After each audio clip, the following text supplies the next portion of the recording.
For a long time, I still struggle with this, believing that why would God have allowed that to happen? Why would God have allowed a priest to do this? Ann Phillips Browning says she was 15 years old and working as a volunteer at a Catholic church in the Kalamazoo, Michigan diocese when a priest began sexually abusing her. Every time he would molest me, there was a picture opposite me, and it's called the Sacred Heart of Jesus picture, and it's Jesus with his heart showing, with these rays of light coming out. And so whenever I was being molested, I would stare at that picture. I hated that picture. I still hate that picture. And I thought that God was watching and that he was ashamed of me for letting that happen. The Kalamazoo diocese said it could not comment on Browning's claims of abuse. No one was ever criminally charged. Today, though, Browning's voice is one of many claiming they were abused by Catholic Church clergy.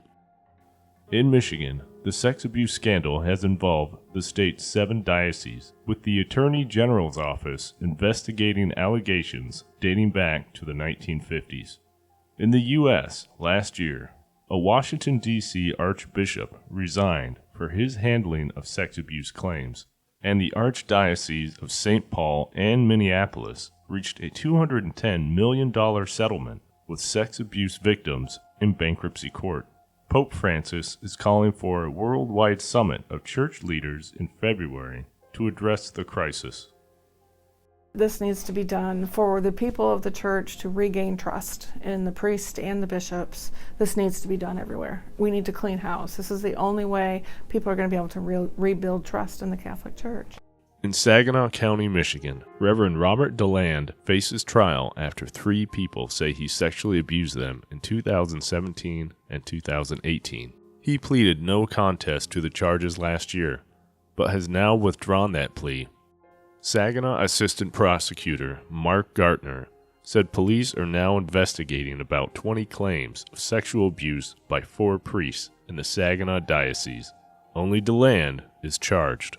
All along we knew that it was going to be a bigger thing than just the Saginaw Diocese, because where there's smoke, there's fire, and there was going to be evidence in other places. Church leaders in Michigan say they are cooperating with investigators.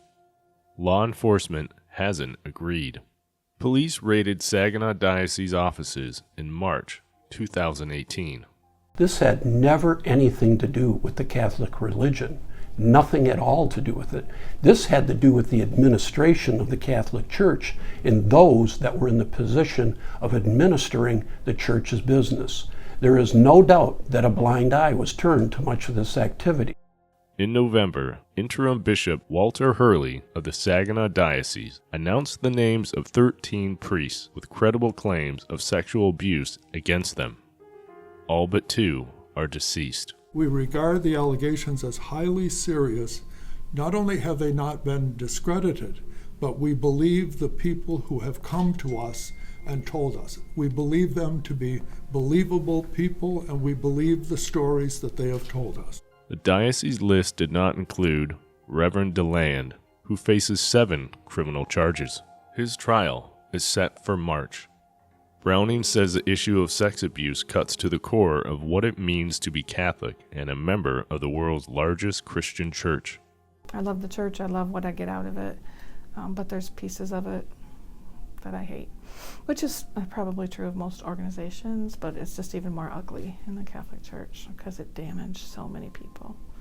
And the damage is so deeply rooted that even, here I am 61, it happened to me when I was 15 and 16, and I still get emotional over it. There's still, it still affects my life. Hurley says the church and society are more aware of sexual abuse and more receptive when victims come forward. As soon as a complaint comes in, it's reported to civil authority. And it doesn't take a lot to have somebody removed. But you have to have some credibility. You have to believe the victim, and most are credible.